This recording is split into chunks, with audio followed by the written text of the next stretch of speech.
सीतापुर नाम का एक गांव था, जहाँ की नदी के पास जाने में बहुत से पक्षी डरा करते थे।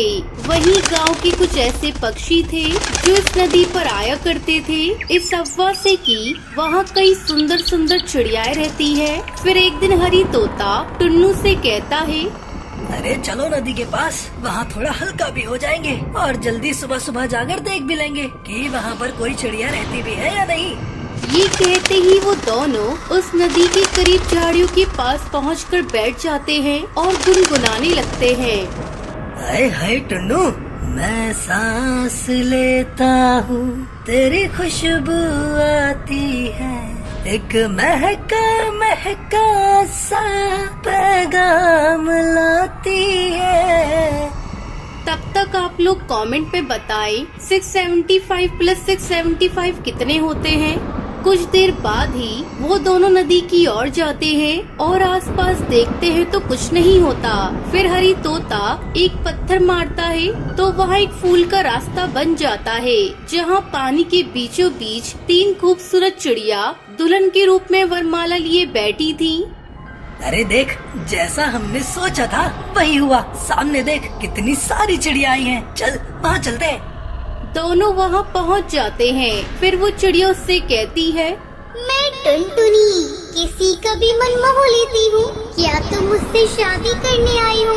मैं अपनी वर की तलाश में बैठी हूँ। मैं सुंदरी, मैं संगीत अच्छा गाती हूँ। और मैं टूनी, मैं अच्छा नृत्य करती हूँ। अरे इतनी सुंदर सुंदर चिड़िया हमारी दुल्हन बनने वाली है। हाय हाय, अरे मुझे तो यकीन ही नहीं हो रहा। तो आओ कर लो हमसे विवाह। ये कहते ही वो दोनों अपनी मनपसंद चिड़िया से शादी करके उसे घर ले आते हैं। तभी गांव के पक्षी कहते हैं, अरे ये तीनों तो कितनी खूबसूरत चिड़िया से शादी करके आ गए हैं, पर इन तीनों पक्षियों की किस्मत में इतनी खूबसूरत चिड़िया कैसे हो सकती है? कोई तो बात है, मुझे तो दाल में कुछ काला लग रहा है। तभी वो दोनों अपने अपने घर लेकर उन्हें पहुंच जाते हैं। फिर हरी तोता टूनी चिड़िया से कहता है, टूनी, तुम सच में बहुत खूबसूरत हो। मैं जानता हूँ तुम जादुई भी हो ना, तो मुझे सोना चांदी दे दो। वो क्या है ना, तुम्हारा ख्याल भी तो मुझे ही रखना है। वैसे भी मैं तुम्हारा पति हूँ, तुम्हें मेरी हर बात माननी होगी अब से। तुम कितने लालची किस्म के पक्षी हो। तुमने सिर्फ मुझसे पैसों के लिए शादी की थी ना, अब देखो मैं क्या करती हूँ। ये कहकर वो अपने पति को मार देती है। फिर वो दोनों भूतिया चिड़िया की आत्मा वापस नदी के पास जाती है और वहाँ से गायब हो जाती है। उन दोनों पक्षियों की मौत से पूरे गांव में तहलका मच जाता है। तभी कालू कौवा कहता है, जरूर उस नदी में रहने वाली चिड़िया का क्या हुआ है। मुझे वहाँ जाकर उनका राज पता करना होगा। ये कहकर वो नदी के पास जाता है। वहाँ पर 3 चिड़िया आपस में बातें कर रही थी। तभी वो उसे देखकर कहती है, क्या हुआ? क्या तुम हमसे शादी करने आए हो? बोलो, किससे शादी करोगे तुम? ये सुनकर कालू को कुछ अजीब सा लगता है। फिर वो सच जानने के लिए उनसे हाँ कर देता है और टूनी चिड़िया से शादी करके उसे अपने साथ घर ले आता है। सुनो टूनी, मैंने तुमसे शादी कर ली है और मैं जानता हूँ तुम जो दिख रही हो वो नहीं हो। सच सच बताओ, तुम कौन हो? तुमने सही कहा, मैं कोई चिड़िया नहीं बल्कि भूतिया चिड़िया की आत्मा हूँ। दरअसल बात ये है कि हम तीनों सहेलियाँ इसी नदी में एक साथ नहाने आई थी और एक दूसरे पर हंसी ठिठोली करके पानी की छींट मार रहे थे।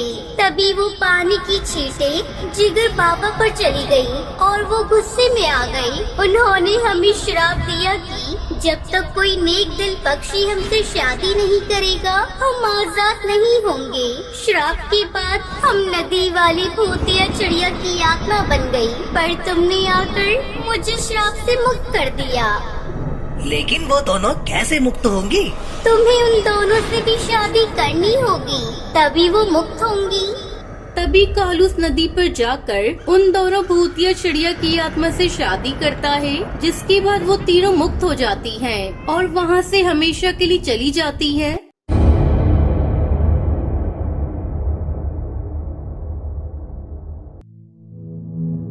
रात 12 बजे का समय था। चारों तरफ घोर अंधेरा और सन्नाटा था।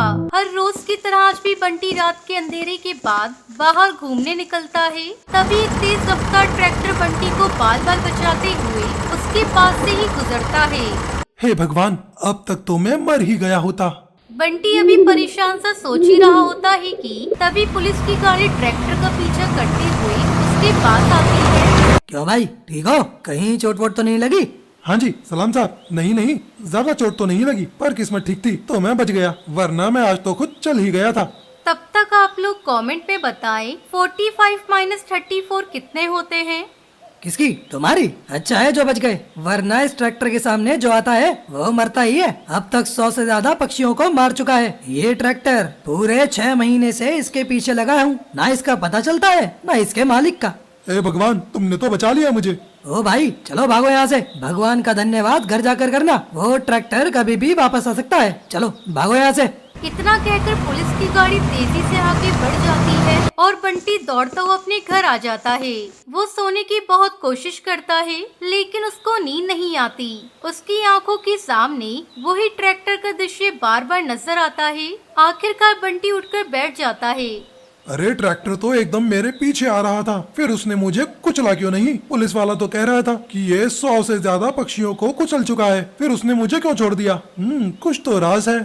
सुबह जब बंटी अपने ऑफिस जा रहा होता है तो रास्ते में भीड़ उतरकर देखता है तो फुटपाथ पर 4 पक्षियों की लाश पड़ी हुई थी और भीड़ ने घेर रखा है। अरे भैया, ये किस गाड़ी ने कुचला इन पक्षियों को?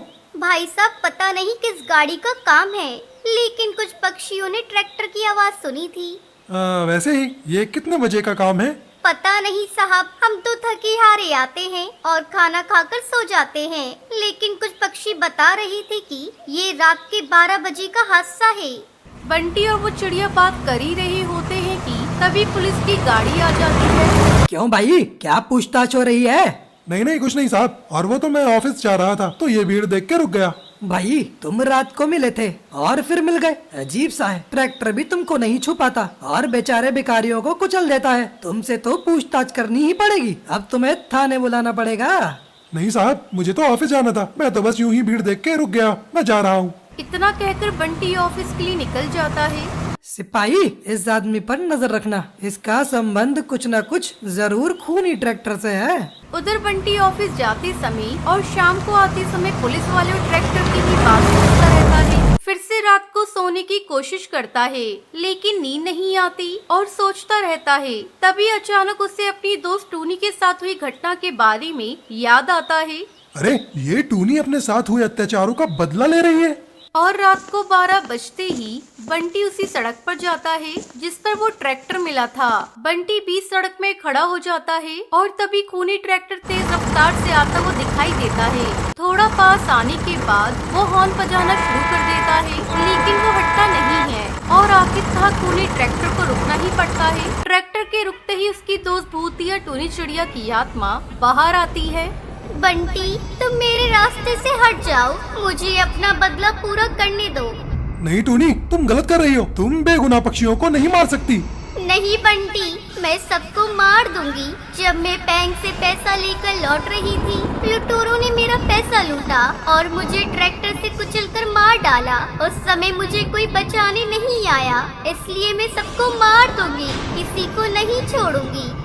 तभी भूतिया टोनी चिड़िया की आत्मा बंटी को धक्का देकर अपने ट्रैक्टर पर बैठकर वहां से चली जाती है। तभी पुलिस की गाड़ी वहां आती है। भाई मैं तुम्हें ही कातिल समझ रहा था, लेकिन तुम तो बेगुनाह हो, मैंने सब सुन लिया है। मैं एक तांत्रिक को जानता हूँ, वही इस भूतिया चिड़िया की आत्मा को शांत कर सकता है। अब बंटी और इंस्पेक्टर कालू उस तांत्रिक के पास जाते हैं। सारी बात सुनने के बाद तांत्रिक बोलता है, ठीक है, मुझे उस जगह ले चलो जहाँ से वो खूनी ट्रैक्टर गुजरता है। रात को 12 बजते ही बंटी और इंस्पेक्टर और तांत्रिक उसी रोड पर आ जाते हैं और थोड़ी ही देर के बाद खूनी ट्रैक्टर तांत्रिक की तरफ आता है। तांत्रिक उसे अपनी शक्तियों से रोक देता है। ट्रैक्टर के रुकते ही भूतिया टूनी चिड़िया की आत्मा बाहर उतरती है। मेरे रास्ते से हट जा तांत्रिक, नहीं तो तुझे भी मैं कुचल दूंगी।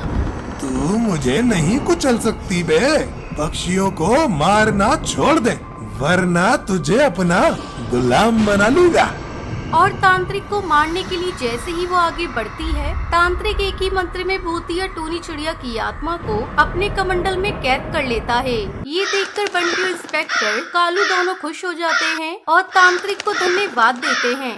रात का समय था, ठंडी ठंडी हवाएं चल रही थी और उस हवाओं के साथ कुत्ते और भेड़ियों की आवाज भी आ रही थी। रामपुर जंगल के किनारे एक बड़े से खेत में गेहूं की फसल के अंदर दो भूतिया चिड़िया की आत्मा बैठकर फसल काट रही थी। तभी सुंदरी भूतिया टूनी चिड़िया की आत्मा से बोलती है, ए टोनी, मेरे को तो बहुत ही ज्यादा प्यास लग रही है। मैं तो फसल काटते काटते थक गई। वैसे भूख मुझे भी लग रही है। ऐसा करते हैं, थोड़ी देर इंतजार करते हैं। अगर कोई पक्षी यहाँ आता है तो तुम उसका खून पीना और मैं उसका मांस खा लूंगी। इस तरह तुम अपनी प्यास बुझा लेना और मैं अपनी भूख मिटा लूंगी। फिर भूतिया टूनी चिड़िया की आत्मा और सुंदरी की आत्मा गेहूं की फसल के अंदर बैठ जाती हैं। तभी वहाँ से कड़कनाथ सेठ गाना गाते हुए अपने घर की तरफ जा रहा था। चांदनी चांदनी रात है, रात के नशे में कोई बात है। कड़कनाथ की खुशबू उन दोनों भूतिया चिड़िया की आत्मा तक पहुँच जाती है और उसकी खुशबू को सूंघकर सुंदरी बोलती है, अरे टोनी बहन, मुझे पक्षी के खून की खुशबू आ रही है। मेरी तलब बढ़ती जा रही है। जाओ, जाकर जल्दी से उस पक्षी को पकड़कर मेरे पास ले आओ। उसकी बात सुनकर भूतिया टूनी चिड़िया की आत्मा उड़कर इधर उधर देखने लगती है कि तभी उसे कड़कनाथ दिखाई देता है और वो अचानक ही कड़कनाथ सेठ के पास आ जाती है। भूतिया टूनी चिड़िया की आत्मा को देख कड़कनाथ सेठ की सिट्टी बिट्टी गुल हो जाती है। भूतिया, यहाँ तो भूतिया चिड़िया की आत्मा है। अरे बाप रे बाप, मुझे क्या पता था कि मेरे गेहूं के खेत में चिड़िया की आत्मा होगी। अगर मुझे पता होता तो मैं यहाँ कभी नहीं आता। इतना कहकर कड़कनाथ सेठ वहाँ से भागने लगता है। तभी भूतिया टूनी चिड़िया की आत्मा उससे बोलती है, नहीं कड़कनाथ, मैं तुझे नहीं छोड़ सकती, क्योंकि मेरी बहन माँ बनने वाली है और उसे बहुत प्यास लगी है। इसलिए उसकी प्यास बुझाने के लिए मुझे तो तुझे मारना ही होगा। और वैसे भी तुम मुझे भूल कैसे सकते हो?